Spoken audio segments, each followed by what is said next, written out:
მოგესალმებით მეგობრებო, ჩვენ წერ გადაცემას, რომელსაც ქვია კონსერვატორია. სამხური ძალას იკრებს, ჩვენ ალბათ ჩვეულებაში გავალთ, ძალიან მაგრამ ალბათ კი არა, ზუსტად ვიცით რომ გავალთ. და ნუ ახლა რაღაცნაირად გვინდა რომ მოუწყდეთ და თქვენც გვინდა რა თქმა უნდა რომ მოწყდეთ ამ მარადს, რასაც ქართული ოპოზიციური პოლიტიკა ჰქვია. ნანუკას არჩევის საკითხი ძალიან მაღელვებს და რა გაარკვიეს, არ ვიცი, იმიტომ რომ ნანუკას გარეშე ისე არ წავიდე ჩვეულებაში. ხო, რო ეგ არ გავარკვიოთ, ხო, იმიტომ არ დავიტოვოთ შემდეგ. არა, ხო, იმიტომ მე მაგალითად ძალიან ნერვიულობ გახდება თუ არა ლიდერი. მე მგონი ზუსტად იმ დონეზეა ჩასული ნაციონალური, რომ აი ნანუკა კაგას ნანული შეესაბამება. გარდა ნანულის არიან კიდე სხვა პერსონაჟები, რომელთაც შეიძლება მიმოიხილოთ, თავარი არის მათი პატრონები, აი ეს რაღაც ეუთოს ყველა სამართლიანო დადგენილება, რომ გამოაქვეყნეს და ასე შემდეგ. მე ესე მინდა დავაყენო საკითხი. რა თქმა უნდა ეს ნაყარ-ნუყარია ეს ქართული ეგრეთ წოდებული ოპოზიცია და იმის დავალებებს ვერ ასრულებს, მაგრამ შეიძლება თუ არა ჰიპოთეტურად ევროკავშირში, ევრობიუროკრატიაში, deep state-ში იჭარბოს საღმა აზრმა. მაგალითად, საღი აზრია, რომ მოდი საქართველოსთან დავაყაროთ ურთიერთობა, სომხეთთან არ კმარა, ელემენტარულად, იმიტომ რომ სომხეთს არ აქვს გასასვლელი არსად ევროპაში, საქართველოზე გადის ეს გზა. და მოდი რა საქართველოს ძალიან ნუ გაუხურებთ, გლეხურად ვამბობ რა. რომ იქნებ დავამყაროთ ენერგეტიკული ტრასები გაილის და გადის მასზე. არის მნიშვნელოვანი ნაწილი შუა დერეფნის.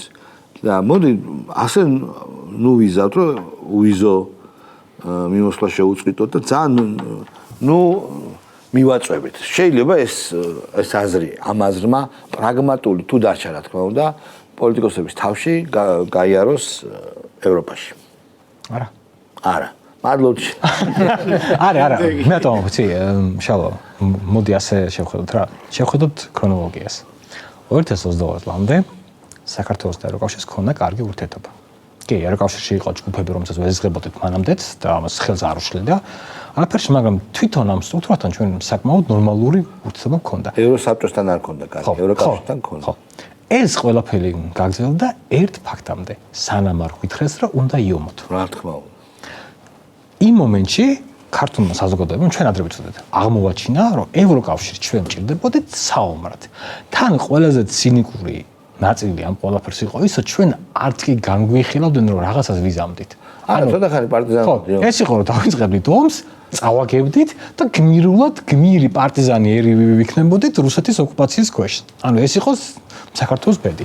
ამას მოხვა, რომ ჩვენმა მთავრობამ ეს გაიაზრა, გაუგნდა და დაიწყო მოქმედება. პირველი რაც მაშინ გამოვირკვა, რომ ქვეყანაში ყავს მეხუთე კოლონა. ვიცოდით. NGO, არა, ვიცოდით, მაგრამ არა რასო.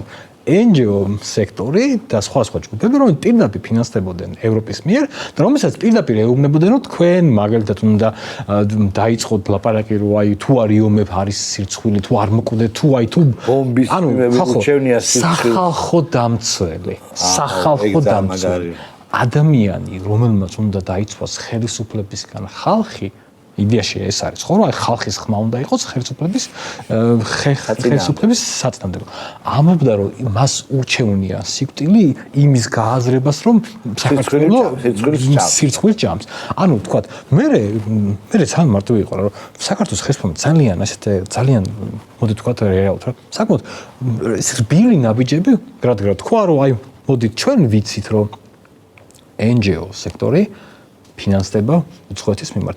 მოდით გავასაჯაროოთ ეს ინფორმაცია და შემოვიტანოთ ისეთი კანონმდებლობა, რომელთაც მოქალაქეები თავად დარწმუნდებიან თუ ვისგან ფინანსდება NGO სექტორი გასაკეთებენ და ასე შემდეგ. ამას მოყვა, რომ ევროკავშირმა პირდაპირ დაავალა საქართველოს ოპოზიციას და მის წარმომადგენლებს, რომ აქ მოეწყოთ რევოლუციები, რაღაც უნიჭო გაატრიალებები, ასე შემდეგ.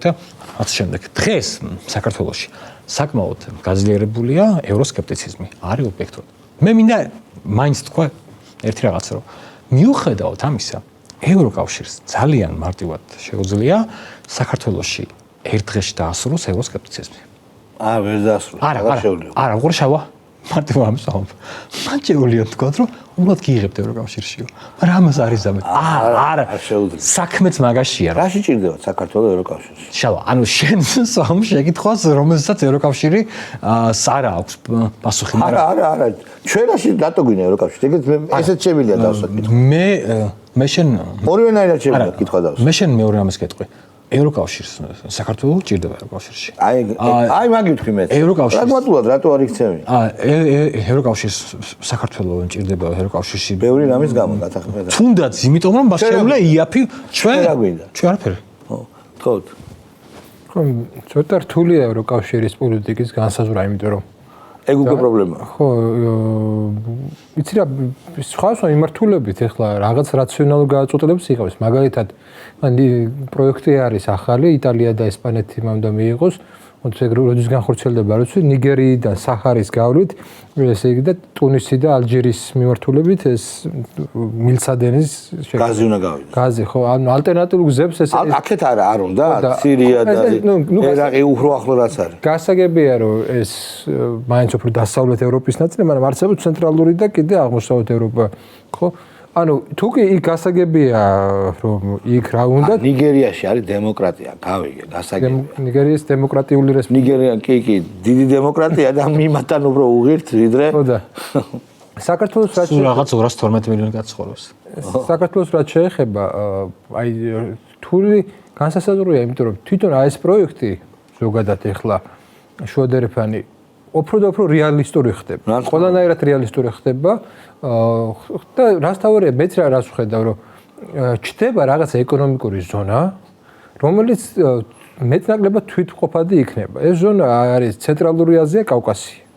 და შემთხვევით ხომ არ არის რომ ახლა ჩვენი ესე იგი ლიდერები და მათი ლიდერები ასე ხშირად ხდებიან ჩამოსულები იყვნენ, ჩვენები იქ წასული იყვნენ და რაღაც ერთიანი სივრცე მართლა იქნება სავაჭრო და გეოპოლიტიკური ბიზნესი და ასე შემდეგ. რაც პრინციპში აი ამ რეგიონის მნიშვნელობას საგრძნობლად წევს ორივე რეგიონის, ცენტრალური აზიისაც და კავკასიასაც. და აი ამის ფონზე ის მომენტი ხომ არ არის შიშის და რაღაცა ისეთი მომენტი შეიძლება. რომ აი ესე იგი თქვენ თუ იმდენად დამოუკიდებლები იქნებით რომ ჩვენ ვაჭრობა დაგვიწყოთ, ხო? ესე ჩვენ არ გვაწყობს. ხო, აი დავუშვათ ანაკლის სპორტთან დაკავშირებით მე მინდა შენ გააკეთე ანალიზი და მაინტერესებს რა თქვა. ანაკლის სპორტთან უხარიათ რაღაცა ჭორები, რომ თითქოს საქართველოს საქმე ცუდად არის ანაკლიასთან დაკავშირებით ვიდრე არის. აი ეგ უხარიათ. ეს სიხარული და ეს რა ვიცი აღტკინება ჩვენი ცუდის ჭორით რა თქმა უნდა გადმოცემული ცუდის გამო ეგეც რა თქმა ჩემს აბსოლუტურად გაუგებარი არის.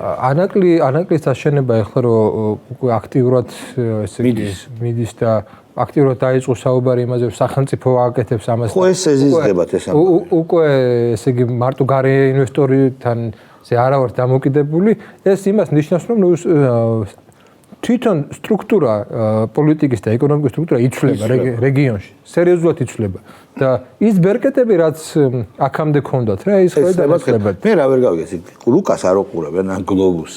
შუა აზიიდან საქონელი როგორ უნდა მიაწოდონ დასავლეთს? აი რითი? რატო უნდა მიაწოდოს საქართველოს? არა, შუა აზია.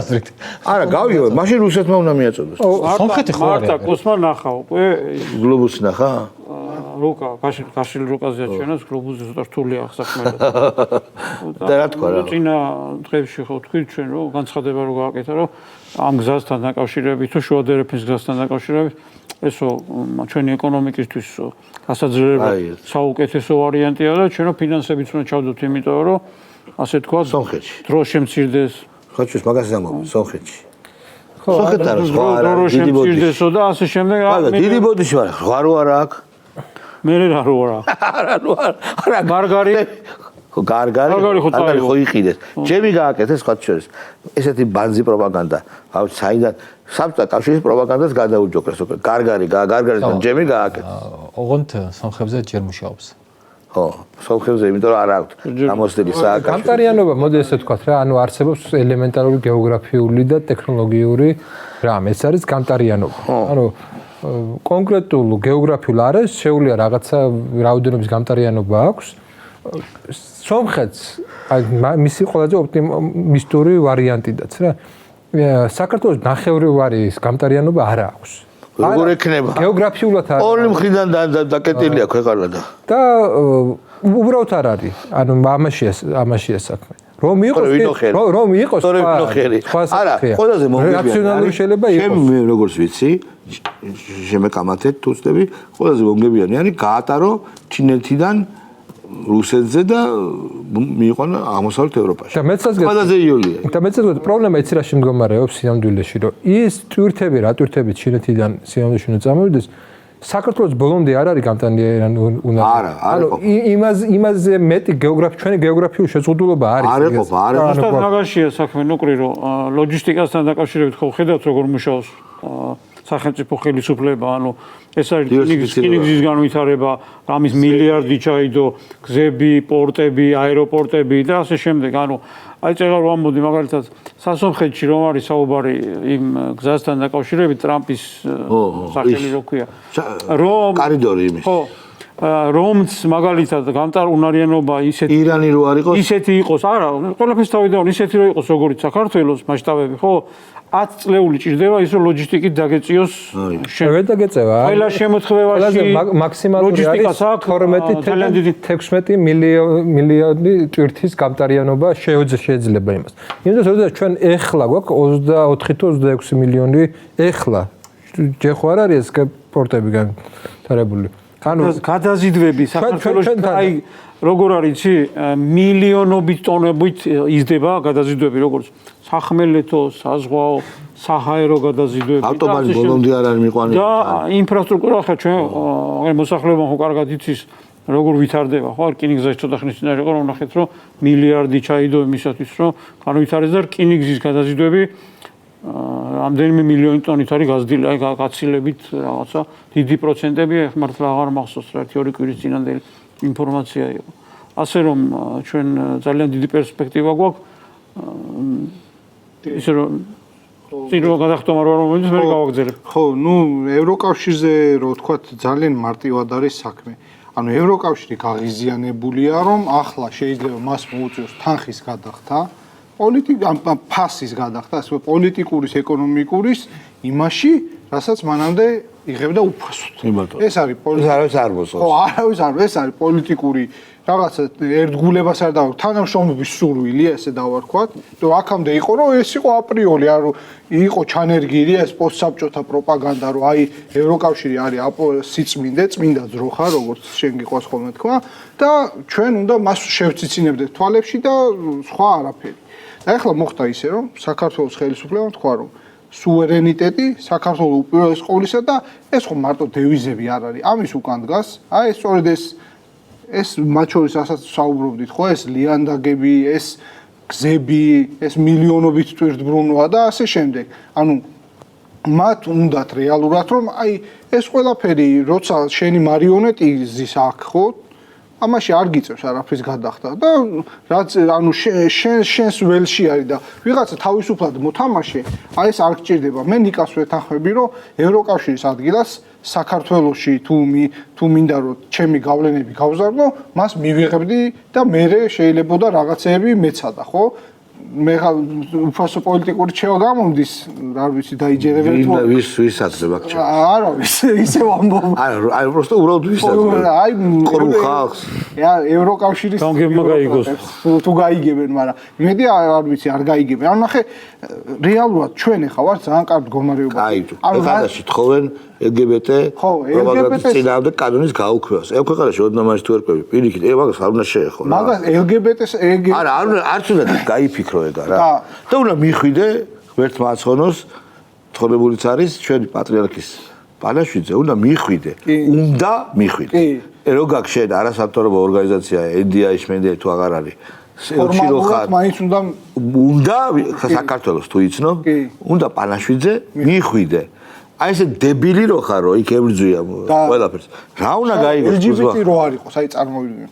რატო წერენ რეზოლუციაში ყოველ ჯერზე რომ მიშა მაგარია და გამოუშვით ციხიდან. აი ეს რო არ დაწერონ. ეს რო არ დაწერონ. ეს რო LGBT რო არქან, აი უბრალოდ აი რეგავში აღარ იქნება. ხო ანუ ხო ხტები, ანუ მათ აქვს ძალიან მარტივია ნეოკოლონიალური ქედმაღლობა ჩვენს მიმართ და ეს უნდა მეცადოს რომ უწმინდესის საპატრიარქოდან გამოვიდა, მაგრამ ოფიციალურად ჯაღბაიძემ განაცხადა რომ იყო მოსული გვარი დამაარსებელი შეჩვენებულის მეშმაკი ქალის.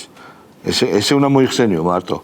მაღალჩინოსანი კი, აი ზუსტად მაგის გამოცობას თქვენო ძალიან დიდი ავტორიტეტი გაქვთ. LGBT თემის გაძლიერებაში დაგვეხმარეთო.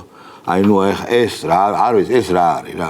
ეს არის აი ეშმაკი რო შევხვდა ტაძარში რა. ეგ არის, არა, ეშმაკი არა. ეშმაკუნა. რატო წერენ რეზოლუციებში მაგალითად სავალდებულოდ, რატო აქვს სააკაშვილი გამოუშვიდა რაღაც. იმიტომ რომ ფულის გადახდელები არიან ესენი. ანუ ფულს ვინც იხდის, ხო, იმისთვისაც რაღაცა უნდა გააკეთო. ანუ ახლა მილიონს რო გადაიხდი რაღაცა რეზოლუცია, რომ პირობითად გეუბნები რა რაღაც რეზოლუციასთან დაკავშირებით, ხო?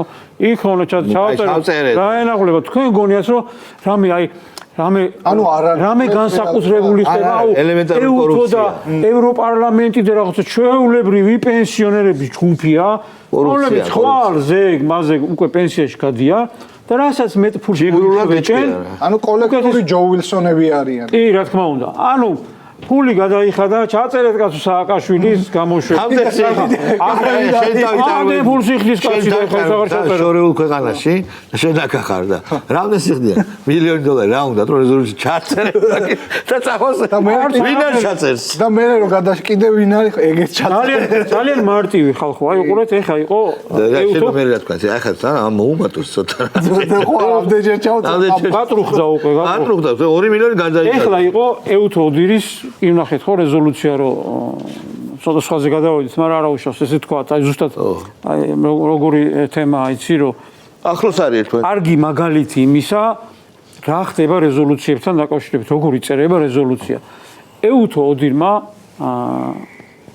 ოდირმა არა, ეუთომ გამოსცა რეზოლუცია, სადაც ჩაგვიწერა რომ საქართველოში არჩევნები გაყალბდა. და ნუ დანარჩენს აღარ გავაგრძელებ, რომ მე კიდე რო არჩევნები რო ჩატარდება არასდროს მის არჩევნები და ძალიან ბევრი სისულელე წერია, მაგრამ მათ შორის ერთსაც გავამახვილოთ ყველა და ნუ სააკაშვილი რა თქმა უნდა არ დავიწყები არავის. ანუ ესენი ძახიან ეუთო რომ გაყალბდა არჩევნებიო. ეხლა უყურე. არჩევნები საქართველოში აკვირდებოდა ეუთოს ერთ-ერთი ოფისი ეუთო ოდირი. ოესია. ის თავისივე ორგანიზაცია აკვირდებოდა, რომელმაც ჩატარებულად ცნო არჩევნები და ქართველ ხალხს მიულოცა. ეს ხო ყველა ვნახეთ ეთერში, რომ არჩევნები ჩატარებულია, გილოცავთ და ასე შემდეგ საქართველოს ყავსო მთავრობა და ასე შემდეგ. ეხლა უყურე რა ხდება. ანუ მან ვერ დაიცვა თავისი ორგანიზაცია. თავის ორგანიზაციას აქ ორი ვარიანტია, მეტი არ არსებობს. ერთი, ყალბი დასკვნა დაწერა ეუთო ოდირმა, თავის დროზე ხო. როცა დაწერა და მეორე, ამან სიმართლე დაწერა და დღეს იქ დაჭირდათ და ხაზი გადაუსვეს თავისი ორგანიზაციის დაწერილი დასკვნას, გადაახიეს თავზე და თქვენს რომ ჩვენ ესე გვინდა, ეს უნდა იყოს ესე. ანუ აზრი მითხარით ვიღაცამ ეუთო ოდირის არჩევნებზე მოწვევისა. რა აზრი აქვს? ამ ორგანიზაციას ხო როგორი გათხელებული სახელები აქვს უშიშროების და რაღაცა მაგათმა უნდა დაიცვან ანუ უსაფრთხოება დემოკრატია ქვეყნებში რაღაცა ურთიერთდამოკიდებულებები მშვიდობა რა უნდა დაიცვან რისი თავისივე ორგანიზაცია ვერ დაიცვეს იმიტომ რომ დაორგანიზა ეს ყველაფერი ამერიკელმა კონგრესმენმა ვინაიდან და რადგანაც ამერიკელი კონგრესმენია კონგრესმენის ეშინიათ ამერიკისა რო არის ზედმეტ თავს არავინ არ აიტკიებს ხო ნახეთ 239 დეპუტატი ეწრებოდა 300 ცოტა მეტია 330 პარაგრაფში 239 ეწრებოდა და 39 ხმით გავიდა 200 ადამიანი მადლობლები უნდა ვიყოთ მართლა მომფողონს რომ მაგალითად თავი შეიკავეს ეს არის ყველაზე დიდი რასაც გააკეთებენ მაგალითად უცხო ქვეყნის წარმომადგენლები და დეპუტატები რაც გინდათ ის დავარქვათ საქართველოსთან მიმართებაში. ვერავინ და არც არავინ არ გარისკავს და ზედმეტად არავის შენიშვნას არ მიაცემინებს ძალიან კარგადაც იციან. არა იტკებს ესე დავარქვათ. ძალიან კარგადაც იციან რატომ კეთდება ეს ყველაფერი და ჩვენ ხო განცხადებებიც მოვისმინეთ, რომ ჩვენი წარმომადგენლებს ეუბნებოდნენ რა ვქონათ ახლა ვიცით რომ ეგრე არ არის, მაგრამ ანუ აუყოთ ეგრეაც, ჩვენი პრობლემები გვაქვს. ანუ ზოგს რა ჭირდება, იცი? როგორი გარიგებები მიდის, არის რაღაცა ჯგუფი, რომელსაც უნდა რაღაცა რეზოლუცია გაიტანოს. ამიტომ შენი მხარდაჭერა ჭირდება. შენ ეუბნები მე რომ მხარი დაგიჭირო აქ საქართველოსთან მიმართებაში, შენ მე მხარი უნდა დამიჭირო. ან თუ მაინდა-მაინც თავს არ მოიკლავ, წინააღმდეგ არ მიცემ და ნეიტრალი და რაღაცა არც იმას ვაკეთებ და არც ამას და ასე შემდეგ. ანუ წეგანაც რომ მომდით. ის პენსიონერი ვიღაცეები ფულსაც შოულობენ, თავიანთი შვილებისთვისაც რაღაცა საქმეს აკეთებენ, ვის ენაღვლება საქართველოში ჩვენი მომავალი და ჩვენი შვილების მომავალი. ჩვენი შვილების მომავალიც და ჩვენი მომავალიც არის ჩვენი გონიერება და ჩვენი გენი. ჩვენ ახლა ამ ყველაფრის მერე, რასაც ჩვენ ახლა უყურებთ, ჩვენი თვალით და აგერ კიდევაც ვამბობ, ჩვენ ხო ფაქტებზე დაფუძნებულ რა თქმა უნდა. ხო?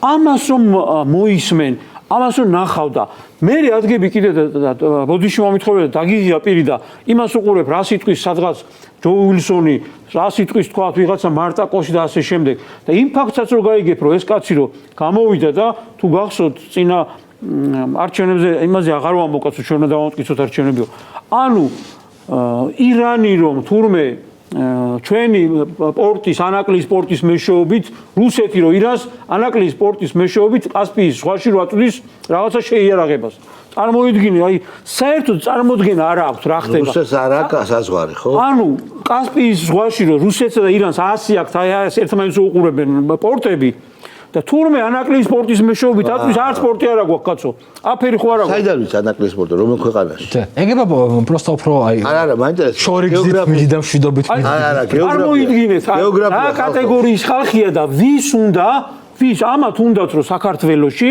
ანუ ისინი იყვნენ დომინანტები წარმოიდგინეთ რომ ქართველი ხალხი მათ სიტყვას როგორ არის ემორჩილებოდეს გავლენები დიდი ქონდეს ადამიანს რომელსაც წარმოდგენა არც საქართველოსზე აქვს არც კასპიის ზღვაზე არც შავ ზღვაზე არც აინტერესებს კაცო რაღაცა რომ გაინტერესებს რაღაცის განცხადების გაკეთება რომ გინდა ხო რაღაც უნდა შეამოწმო ან წიგში ჩაიხედო ან მაშინ შეხვიდე რაღაცა ნახო გლობუსი ხო მაინც აქვს ან რუკა არაფერი არ აინტერესებთ იმდენად წარმოიდგინე ზერელეთ ეკიდებიან ქართულ ქვეყანას ჩვენ საზოგადოებას იმ ომზე და რაღაცა უბედურებაზე აღარ ვლაპარაკობ ეს ხო ყველაფერი მაგისკენ არის მიმართულია რა იმას უნდა რომ მე რა თქმა უნდა ამ გავლენების შემდეგ რა თქმა უნდა წარმოუდგენიათ რომ ქართველები როგორ უნდა ათამაშონ და იმიტომ რომ ხედავენ რომ ეს ადამიანები რაღაცა ჯგუფი ტას უკრავს რაღაცა ჯგუფი იძახის რომ ჩვენი ის არისო ხო გახსოვთ ერთი სულიერი ოპოზიციის ლიდერი რო იძახდა ხარი უნდა დაუკლა ჯო უილსონს და ეგ ესეთი და რაღაცა რო გააღმერთ ეს ხო ეხა ანაკლის სპორტთან დაკავშირებით რა რაღაც რო ანუ აქ თემა რა არის უბედურება რა არის პორტისა და ჩვენი ოპოზიციის დამოკიდებულებაზე საუბარი ამ ხალხს აქვს პრეტენზია იმისა რომ ქვეყანა უნდა მართონ და თუ გახსოვთ თქვენ რომ რაღაც ჩინური კომპანია რო იყო და ევროპულ კონსორციუმთან ერთად შენელობა რა დღეში იყვნენ რომ რაღაცა ჩინეთს გადაცეს ვაიმე ამერიკელები ამას გვიზავენ იქ რაღაც ევროპელები და უბედურება დატრიალდება და რაღაც აპოკალიფსი დახატეს ხო ეხლა როგორც კი სახელმწიფომ გამოაცხადა რომ თლიანად 100% წილის ფლობელი არის სახელმწიფო და მე ავაშენებ ეს არის გადასარევი იდეა და რატომ არის ამაზე მე თქვათ იმიტომ რომ მინიმუმ შენი სუვერენიტეტის გაძლიერება შენი სუვერენიტეტი არა უყურე პოლიტიკა შეგიძლია დაარეგულირო შალვა ძალიან მარტივია ხა ამას რომ გამოაცხადებ ვინ არის იმის ბრიყვი რომ ეს შეთანხმებული არ არის ჩინეთთან ხო ეს ორჯერ ორია რა იმიტომ რომ ჩინეთთან იმიტომ რომ პოლიტიკა რომ დავარეგულირო და სიტყვაზე არც თქვა ამერიკელი გავიხადო მტერი არც ევროპელი და არც შუა აზიელი მოდი ესე გავაკეთოთ შენ რაღაცა ერთმანეთის გავითვალისწინოთ ინტერესები და ამ პოლიტიკა უნდა დავარეგულიროს. ეს არის გადასარევი, ხო? მე სუვერენიტეტს ვაძლიერებ, ძლიერი ქვეყანა და ძლიერი მთავრობა და წარმომადგენლობითი, ხო? როდესაც ამ შემთხვევაში მე მთელი შუა აზია ამასთან დაკავშირებით ხარს მიჭერს. პორტის მართვა, იგი ამხელა პორტის მართვა, როდესაც ამხელა ინტერესებია, იგივეა რასაც წეღან ვამოდის, რომ რკინიგზა რო უნდა მართო, გესები რო უნდა მართო და ასე შემდეგ. სტრატეგიული ობიექტია. სტრატეგიული ობიექტი უნდა იყოს ორჯერ ორია, რომ უნდა იყოს ხელისუფლების. გამოდიან ჩვენი ოპოზიციონერები და რას ამბობენ, რომ უნდა შეიქმნასო კონსორციუმი, სადაცო იქნება საქართველო, აზერბაიჯანი და სომხეთი, ანუ ამ კონსორციუმისა უნდა იყოს ეს სტრატეგიული ობიექტი, პორტი, წარმოიდგინე და მე უკვე სამართავად უნდა გადაეცეს მაგალითად უცხოურ ავტორიტეტულ ორგანიზაციას.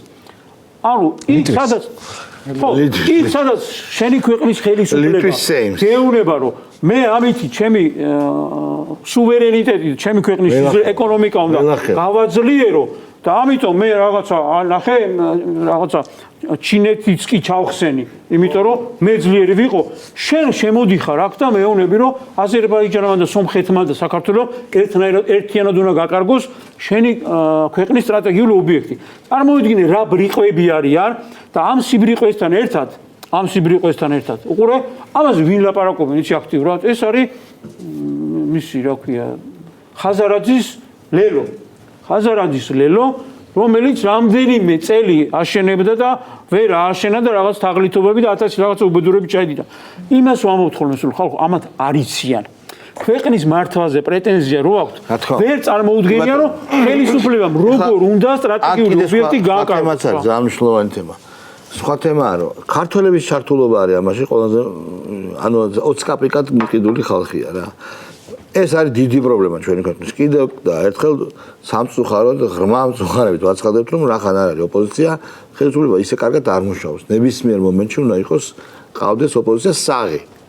ხო, მე არ ვიცი როდის გამოჩნდება 28 წლამდე გამოჩნდება თუ არა, ალბათ გამოჩნდება, იმიტომ რომ ნუ ხო არ შეიძლება ესე იყოს რა, ხო არ შეიძლება მარტო გიჟებისგან დაკომპლექტებული. ან იმათ ხელს რატო აზრებს ევროპელ პარტნიორებს რომ გიჟები ყვებონ, აი ვერ ხვდები მაგასაც, აბსოლუტურად გაუგებარია. ვიღაცა პრაგმატული, შეიძლება ჩვენთვის ცუდს ვამბობ, როგორც ქართული ოცნების ხუმხურანა მხარდაჭერისთვის, მაგრამ ნუ ლოგიკურად ეგრეა. ქვეყანა უფრო მიყვარს ვიდრე ქართული ოცნება, ხო? და მინდა რომ ნორმალური ოპოზიცია იყოს, ხო? მაგრამ ეხლა რომც არ ვიყო პროპაგანდისტი, ხო, ქართული ოცნების მომხრე. ძალაუნებურად ახლა მე რო უყურებ, ყველა ჩვენ მოგცემს ხმას, ყველა იმიტომ რომ აი ზღვარი გადალახული, გადავიდნენ ისინი რაღაც ისეთ სიგიჟეში, რომ უკან დასაბრუნებელი არ არის. ამიტომ მე პერსპექტივას 2028 წლამდე არის ალბათ პატრონები ყავს, შალვა გიჟები. ხო, ანსტამაკი. ჩვენ ხო რაღაცა წარმოდგენები გვაქვს, რომ აი ჭკვიანი ადამიანი არის. აი ჭკვიანი ადამიანი, რა თქმა უნდა სპეციალისტი. ინგლისში არის ჭკვიანი ადამიანი დიდი ბოჭი და გამოდის წარმერი და ისახსო, ვამოყავთ რომ ყველაზე გეი პარლამენტი ყავს. არ ვიცი. ანუ აი ჩვენ ხო აი რა არის, ხა გეტყვი რა. არა, ვერ მოდი, არის. უყურე რა არის. წეგან დავიწყეთ და ვერ დავამთავრეთ. აი რა არის, უყურე. საქართველოში რომ მოდიხარ ოფიციალური საგარეო საქმეთა მინისტრი ბელგიის იყო როსტები. არა, გერმანიის. არა, ბელგიის იყო, გერმანიის არ იყო და მიდიხარ საპატრიარქოში. ხო, იმაზე. პატრიარქს პატრიარქი არ იყო, მაგრამ ეუბნები. ეპისკოპოსი რა. არა, იქ წარმომადგენლობითი დელეგაცია იყო. რა თქმა უნდა. და ეუბნები რომ დაგვეხმაროთ. ეს თხოვნა არ ყოფილა. არა. კარგად თუ დააკვირდით, ხო, გეთხილად არ მოვედიო. ხო. როდესაც უთხრეს რომ ანუ LGBT პროპაგანდასთან დაკავშირებით ბრძოლაში დაგვეხმარეთ გავრცელებას. ესქესიანი ქორწინება იყოსო. როდესაც უთხრეს რომ ანუ რატო უნდა დაგეხმაროთ ეს რითი ჯობია მართლმადიდებლობას, მე აქ დისკუსიისთვის კი არ მოვედიოდი. არა, მე მგონი ცოტა შეეშინა. უნდა დაგვეხმაროთ. შეიძლება მიხვდა რომ გაელახებოდნენ რა. ანუ შალვა უყურე არ არის გამორიცხული. როგორი ტვინ გადაბრუნებული უნდა იყოს? ტვინ გადაბრუნებული. არა. შეიძლება. არ შეიძლება რომ მე რომ ერთმა დაიმფაროს რომ რომელი მუსულმანო ქვეყნის თავრობაში კი არა. აი, რა ვიცი, სასულიერო პირებთან რომ მივიდე. მუსლიმანანები და ეგეთ რაღაცა რომ უთხრა. ხო შეიძლება იმან აღიქვა რომ მე შეურაცხყოფას ვაგებე. ნუ ხალხო. რა თქმა უნდა, კაცო, შეურაცხყოფა არ იყო, მაგრამ ის ადამიანი ვინც მივიდა ხო სულ ცოტა რა მნიშვნელობა კაცო ქალია თუ კაცია სულ ცოტა იმაზე აი დაფიქრდა რომ არა ცოტათი აზზე ხო არის მაგრამ უყურე დავალება და მონდომება შესრულებისა იმხელა დიდია ხო მაგრამ ეხო პროდუქტიული, არ არის პროდუქტიული. გაგიჟება ესე ხალხი. ხო და შენ ვარიან ეხლა ზუსტად მაგასო რა. მანდიდან ხო დავიწყე. ანუ რა იცი, ისტორია ვასწავლის რაღაცებს, რომ ბელგიას პავალამ პატარა სახელმწიფოს ისეთ რაღაცები აქვს საკეთებული. ისტორიულად ვაფშე არ არის რამდენიმე მის მეფეს მაგალითად 10 მილიონი რამდენიმე მილიონი კაცი პირადად 10 მილიონი კაცი მაგალითად კონგოში და ანუ კონგო ბელგიის კოლონია კი არის პირადად მისი კოლონია პირადად კი ან მაგალითად ოდესაც ლეოპოლდ მეორე შალვა ძეგლი უდგასი კონგომსაც მოიპოვა დამოუკიდებლობა ყავდათ პრეზიდენტი ახალგაზრდა ტიპი რა პატრის ულუმბა რომელსაც რაღაცა ქონდა იდეები მჟავაში დაწვეს ბელგიელებმა იგივე ანუ მჟავა ანუ რამე კი არა ანუ ადამიან მეთოდები რომ მოინდომა რაღაცა იქ მცირე ცვლილებები რაღაცა და ბელგიამ დაიჭირა და ძალიან დიდხანს ამით ამაყოფდა მე ვიდეო მაქვს ნახევართა სცენების წესყრში ამბობდა ერთ-ერთი ოფიცერი ბელგიური დაზვერვის ასამბლეის ჩემს მეფეზე შეურაცხყოფა მიაყენა და არ მომეკლაო და შესაბამისად ეს ხალხი საერთოდ არ არის გასაკვირი უბრალოდ რა იცი რა შევა უბრალოდ რო იცოდეთ ხელს საჭირდა საჭირდა არა რაღაცა ჩარხები და ის იყო რა ქვია ისეთი რაღაცა საქმე იყო რომ დიდი ხელი იქ ვერ შევიდოდა მანიპულაციას ვერ არის ცე გამბავი მანიპულაციას ვერ განახორციელებდა დიდი ადამიანს 8 წლის და 7 წლის ბავშვებს ამუშავებდნენ და ხელს წრიდნენ მე იმათ რა აი გასაოცარი უყურებ ხა ეხლა ხანს იყო რა და ეგენი ეგ ჩვენ არ უნდა შეგვეშალოს და არ ვიფიქროთ რომ ეს კი არა გაკეთილშობილი ესენი უბრალოდ გადაეც ანუ იყო კოლონიური დასავლეთი და არის ნეოკოლონიური დასავლეთი კი ეხლა ცდილობენ რომ ეს LGBT და ეს მთელი არის თვითგაკეთილშობილების მცდელობა მათი მხრიდან მაგრამ არ გამოდის ნახე ამასაც რა ვითომ ხო კეთილშობილურის არის რომ აი ადამიანის რაღაცა ამასაც თავს მოხვევით აკეთებდნენ როგორც ერთი ორი სიტყვა რატო არის ესე მოდი ვეთქე სიგიჟე ხო ბტანა ერთი ბოდიში ძალიან მნიშვნელოვანი თემაა რა მე სულ მაინტერესებდა ხოლმე აი რატო აქვს ასეთი მანიაკალური მოთხოვნილება ამ რაღაცა უმცირესობების მიმართ თან სქესობრივი უმცირესობა ხო რა იმიტომ რომ ხოლმე მაინტერესებდა ხოლმე და ხო რა რატოა ეს ასე მნიშვნელოვანი სიამდვილეში არის ძალიან მნიშვნელოვანი რამე თუ დაუკვირდებით დასავლეთ ჩვენაირ ქვეყნებში ყავს თავისი დასახდენი უნდათ არ უნდათ ესენი არიან ყველანაირი უმცირესობები ეს არიან სექსუალური უმცირესობები ეს არიან ატოღაც გიჟები ეს არიან კიდე ხო ანუ სხვადასხვა ეთნიკურზე ვერ იტყვით არა ხო იმიტომ რომ რელიგიურზეც ვერ იტყვით იცი შავა იმიტომ რომ რელიგიურებს ჩვენი მუსულმანები არ არიან ეგენი არა შავა ხო ჩვენი მუსულმანები არიან ხალხი რომელიც საქართველოში ცხოვრობენ 1500 მათ შორის ქართულ ტრადიციებსაც იცავენ რა თქმა უნდა ისინი ჩვენი კულტურის ნაწილი არიან აზერბაიჯანელებიც ჩვენი კულტურის ნაწილი არიან ჩვენი ერის წარმომადგენლები არიან აი სქესობრივი უმცირესობები კი ბატონო რომელიც თელი ცხოვრება იტანჯებიან ამით ანუ მოდით რა აი შევხედოთ რა რომ აი ხა რომ გადავხედოთ რა რომ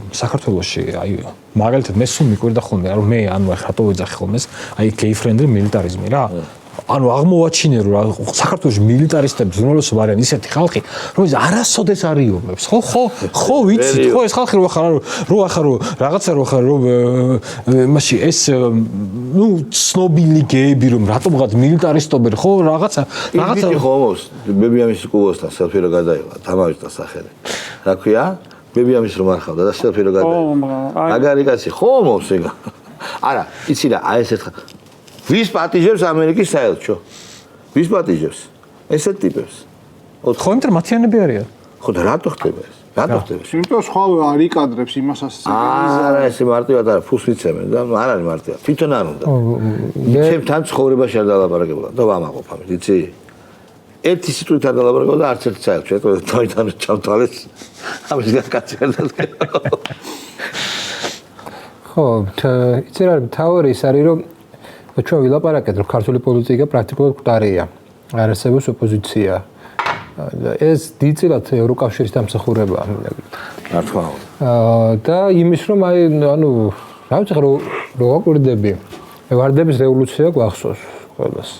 იქ როგორ იქცეოდა ამერიკის ელჩი არა მაილსი ცუდად სხვა გაგებით იქცევა, მაგრამ ადეკვატურად იმ ლოგიკით რომ ესმოდა საზოგადოებრივი განწყობები და საკუთარი მიზნები გააჩნდა. ეხლა უბრალოდ ვერ ხვდები აი ვიზე აკეთებენ აქციას, რატომ აკეთებენ მაინც და მაინც ამ ხახი ეგ არის ხო მართლა. არის ეტყობა არის ესეთი მომენტი, რომ აქ ხო რეკრუტირების სისტემა სხვანაირად მოხდა დასავლეთში.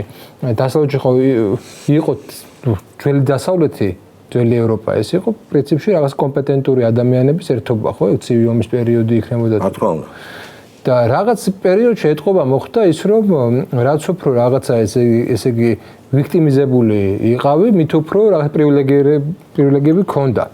და შენი სოციალური წარმატების ფორმულა იყო ის, რომ შენ იყავი ვიქტიმიზირებული. მსხვერპლი. ხო, მსხვერპლი. ანუ ჯერ გეები, მერე ტრანსები, მერე კიდე რაღაცები, მერე კიდე რაღაცა. რაღაცა. მახსოვრე, ბერნია. ხო, ნუ მოკლედ რაღაცა ესე და ყოველ ჯერზე ახალი რაღაცის გამოგონება გიწევდა. და ეს მოდელი ხა, როდესაც ესეთ რაღაცას ბიუროკრატია ითვისებს, ხდება ძალიან მარტივი რაღაცა. ეკარგება ამას ყოველს, მომკვდავი სერიოზულობა ემატება ამას რა, ანუ აღარ შეიძლება ამაზე გახურება სიცილი რაღაცა და გამოდის ის რომ უკონტექსტო ხდება ეს ყველაფერი რა და ეს უკონტექსტობა დაეთყო სწორედ დასავლურ პოლიტიკას საქართველოში. არ არის კონტექსტი, ანუ გაუგებარია რა. იმისთვის აი ნახე საქართველოში რევოლუცია რო გინდოდეს აბსოლუტურად სხვა საკითხებზე და სხვა იმაზე რაღაც აბა მართლმადიდებლობა რაღაცა სხვა საკითხებზე გამოხდა. მართლმადიდებლობა ასაკრძალია არ უნდა თქვა რა. ხო.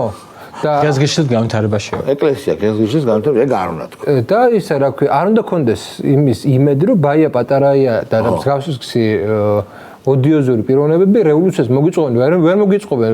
ვერც ვარდების რევოლუციის დროს ვერ მოაწყვეს. ვერა. სხვა ხალხმა მოაწყვე ეგაც, ხო? როგორც მე მიშამ დასაჯა. და სვია ძიზიგური იყო იქა, ესენი იყვნენ ყველანი, ვითომ ეროვნულები. მან იყო ერთი ძალიან ესე იგი მნიშვნელოვანი მომენტი რა, მე რასაც ვაკვირდები, რომ იმისთვის რომ აქ რაღაცა პოლიტიკური რაღაც ცხოვრება აღდგეს რეალურად საჭიროა რომ აი რაღაცა იდეოლოგიური დისტანცირება აუცილებელია. იმიტომ რომ იმ იდეოლოგიურ მატრიცაში რასაც ისინი გვთავაზობენ, უბრალოდ პოლიტიკის წარმოება შეუძლებელია. მოდი ვთქვათ რა არის იდეოლოგიური ეგრეთ წოდებული მატრიცა. ეს არის ეგრეთ წოდებული ხასუსავ ეგრეთ წოდებული რევოლუციის იდეა. ანუ სინამდვილეში ვარდების რევოლუცია და სხვა რევოლუციები კლასიკური გაგებით არ იყო რევოლუცია, ეს იყო შიდა სახელმწიფოებრივი გადატრიალება, იმიტომ რომ სააკაშვილი იყო შევარდნაძის იუსტიციის მინისტრი და ყველა ის სამივე ხო ჟვანია სააკაშვილის და ბურჯანძის იყვნენ მაღალჩინოსნების შევარდნაძის. უბრალოდ მოხდა ისე, რომ მათ დაჭირდათ ამერიკის მაშინდელ გეოპოლიტიკურ ინტერესებს რუსეთის გარშემო უფრო პროაგრესიული ანტირუსეთების გაკეთება. ამ ანტირუსეთების გაკეთების პროექტი არის უკრაინა, საქართველო, რა ვიცი, მოლდოვა, სომხეთი უკვე და ასე შემდეგ. ანუ ეს ყველაფერი იყო აი ამ კულტურის ნაწილი და ჩვენ რეალურად ამაში ვცხოვრობდით ვიდრე 2023-24 წლამდე. იმი კი ვიგერიებდით კი ხუთი რევოლუცია, მაგრამ თვითონ ნარატიული დისკურსი რა იყო? აბა რევოლუცია მოდის და უნდა თავი დავიცვათ. ეს იმიტომ კი არა რომ ჩვენი ბრალია, უბრალოდ ის იყო შთანერგილი და რაღაცა რო არის ღრმად შთანერგილი, ამის ამოფესვას და ამოგდებას ჭირდება მეტი ძალა და მეტი დრო. ამ დრო და აი ამოფესვის, ასე ვთქვათ, ხელის ამოქაჩვა იყო 2023 წელს, როდესაც კანონი დაინიციერდა, 24-ში, როდესაც გავიდა, კიდე როდესაც ძალიან სწორი იყო, როდესაც ევროკავშირთან მიიღეს იქნა მოლაპარაკებების შეჩერება, არა შეჩერება. არამედ როგორ შეჩერება. არამედ ინიციატივას არ ინიციატივის ხო, ანუ ის რომ ანუ აღარ უნდა იყოს, ანუ დაშანტაჟების ინსტრუმენტი არ უნდა იყოს. ანუ ფაქტიურად მოხდა, ეხლა არის ერთგვარი ბუფერული ზონა. ხელისუფლება ძალიან ეს საწყის კიდე განსავითარებელი ცხადია, მაგრამ პოზიტიურ დღის წესრიგს თავაზობს რაღაც დონეზე. ცხადია ეს არის უფრო მეტად და მეტად განსავითარებელი, მაგრამ ის ნარატიული დისკურსი რაც იყო, რომ აი რევოლუცია კარგია. რატო ახლა აქ ორი აი ნაცების ის შეიძლება იქ ვიღაცა მიშას გვერდზე გადაწევს, ნაცებს გვერდზე გადაწევს, მაგრამ თლიანობაში ეს არის ნაცური ხაზი საქართველოში. ნაცთან გავარკვიეთ რომ ვერ გადაწევს. ხო, ანუ 2003-დან 2000 აი თქვათ რომ 24 წლამდე, სანამ უკვე ამ მარაზმ რაღაც 900 დღიან პროტესტის მე-900 დღეებზე რო არიან. მივიდოდნენ, ეს იყო ფაქტიურად ნაცური ნარატივის ბატონობა. კი, ჩვენ თავს ვიცავდეთ, კი, ეს იყო ეფექტური დაცვა, მაგრამ ამ 24-25-ში ამისი ჩემი აზრით საბოლოოდ გადატეხვა მოხდა. აი, რამდენიმე მაგალითმა დაგვანახა მათი მიდგომა და დამოკიდებულება. ანუ კიდევ ერთხელ გავიმეორებ. ეუთო ოდირის დასკვნასთან დაკავშირებით ეუთოს დამოკიდებულება გვაჩვენა და მანამდე ევროპარლამენტის და ყველა ორგანიზაციამ დაგვანახა, რომ ეს ორგანიზაციები გადაქცეულები არიან არავითარ შემთხვევაში დემოკრატიის და ადამიანის უფლებების და რაღაც ქვეყნებს შორის ურთიერთობების გასავითარებლად და დასაცავად. არა, ესენი არიან ინსტრუმენტები, რომლის მეშვეობითაც ქვეყნები უნდა დასაჯონ იმისათვის, რომ თავიანთი გავლენის ქვეშ მოაქციონ. ეს არის ორჯერ ორი. და ამას ფაქტებით ხედავთ, ხო? ეხლა წეღანდელი კითხვასთან დაკავშირებით. ანუ შეეცვლებათ თუ არა აზრი ჩვენთან მიმართებაში. ურთიერთობისას აუცილებლად შეეცვლებათ. ეხლა როგორც გაბუტულების პოზიციიდან გვესაუბრებია და მაქსიმალურად შეეცდებიან, რომ ბოლომდე მიიყვანონ თავიანთი დაწყებული საქმე და ხელისუფლება ჩაანაცვლონ, იმიტომ რომ არავის არ ჭირდება ეროვნული ხელისუფლება. მათ ჭირდებათ მათ დუდუგზე მოხტუნავენ. 2028-ს ელოდებია შენი აზრი?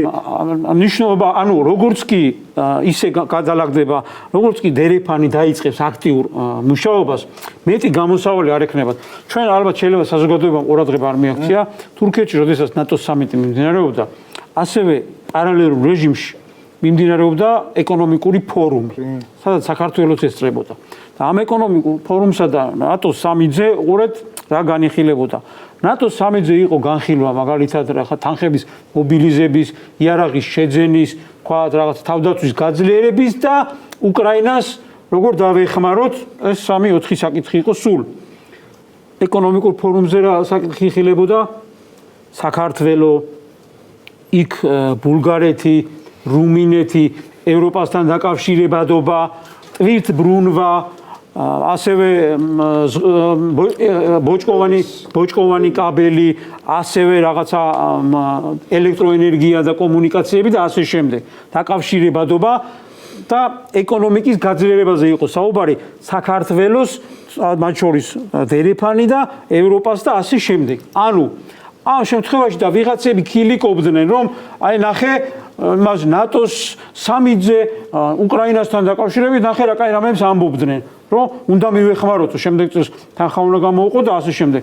და აქეთ არავინ არ ამბობს, რომ აქ საუბარი იყო მთელი ევროპა იყო ჩართული, ნახე როგორ დაკნინებულია ეს ყველაფერი, აქ ევროპა იყო ჩართული, რომ საქართველო არის ერთი ჯაჭვი, რომლის გამოთიშვის შემთხვევაში ჯაჭვის რგოლი, რომლის გამოთიშვის შემთხვევაში მთელი ჯაჭვი წყდება, ანუ ჩვენს იქით გზა არ აქვთ.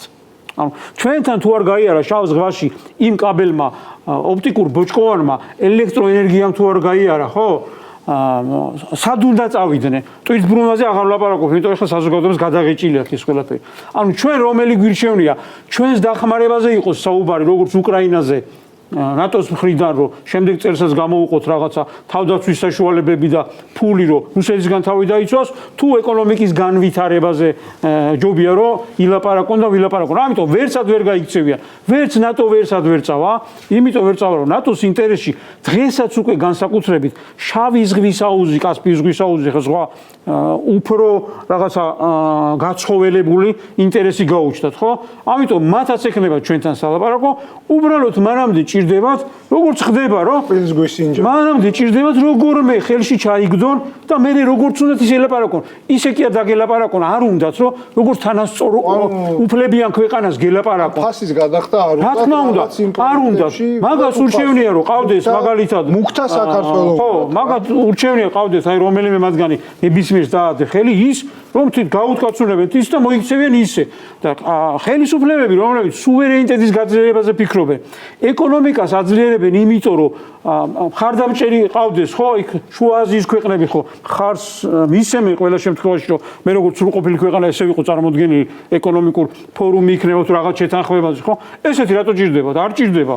ევროპა რატო დაგელაპარაკებ როგორც თანასწორს, პატარა ქვეყანას, თქვათ. ხო, 9 მილიარდიანი რაღაცა ჯგუფი, როგორ დაგელაპარაკება 3 მილიონიან ქვეყანას თანასწორად. ეს არ უნდათ, ეს არის მათთვის სიკვდილი, მაგრამ სხვა გამოსავალი არ ექნებათ, ხო? ეხლა ამიტომ ეს დაწყნარდება და დალაგდება. სხვა გზა არ არის. გამუდმებით ეგეთ პოზიციაში ვერ იქნებიან, რომ ტვირთებმა რომ უნდა გაიაროს და ფული ჩადება რომ უნდათ ინფრასტრუქტურის განვითარებაში, უკეთესად რომ მიიღონ, თქვათ, რაღაცა ინფრასტრუქტურის თავისი ტვირთები ევროპაში. ასე ახლა ეს ზურგს უკან ხوار გადმოგიგდებენ რა, როცა იქნება უნდა დაგველაპარაკოს სხვა გამოსავალი არა. ეს არის ჩვენზე დამოკიდებული საზოგადოებაზე. და ორი სიტყვით და დავამთავროთ. უყურე მე მინდა ესეთი კითხვა დავსვა. აი მაგალითად დღეს კიდევ ვინც ამ ოპოზიციურ გაერთიანებას კიდევ რაღაცა ფორმით ხარს უჭერს. შეიქმნა რა დაარქვეს, ეხლა რომ 9 პარტიისგან განვითარებული გაერთიანება რო იყო 9 პარტიის გაერთიანება, რომელიც აგრო იჩლება და დაიშალა, ხო? რას უნდა დავაკვირდეთ რა, ქალბატონებო და ბატონებო.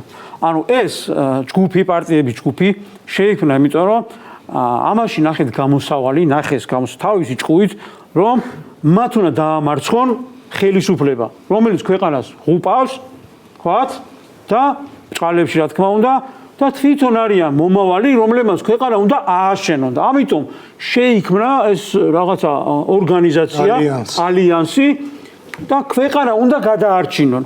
ხო ასია? და თქვათ ვიღაცა ხარდამჭერმა დაიჯერა, რომ ესენი არიან ქვეყნის გადამრჩენელი.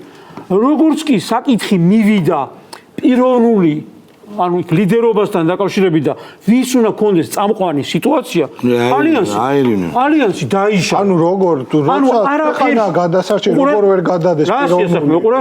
ქვეყანა უნდა გადავარჩინოთ და პიროვნული, ანუ არაფერი ჯერა ხელისუფლებაში არ არიან, არც ქონებას განაგებენ, არც არაფერს არ განაგებენ, არც ხო წარმოგიდგენიათ და ანუ მე რომ ეუნები ჩვეულებრივ ადამიანს რომ მე ქვეყანა უნდა გადავარჩინო და ამასობაში ვერ გაგინაწილებია თავშივე ვერ გაგინაწილებია დათვის ტყავი მე რაღა იქნება ხო? ანუ რისი გადამშენელია? კარგი ადგილი მიშენილი რა. ქართულმა ხალხმა მიუჩინა კარგი ადგილი არის კიდე პარაშასთან, მოდესევით. პარაშასთან. კარგად ძანდებოდეთ მეგობრებო, მომავალ შაბათამდე ყველაფერი კარგად იქნება, ძალიან საინტერესო საუბარი გქონდა.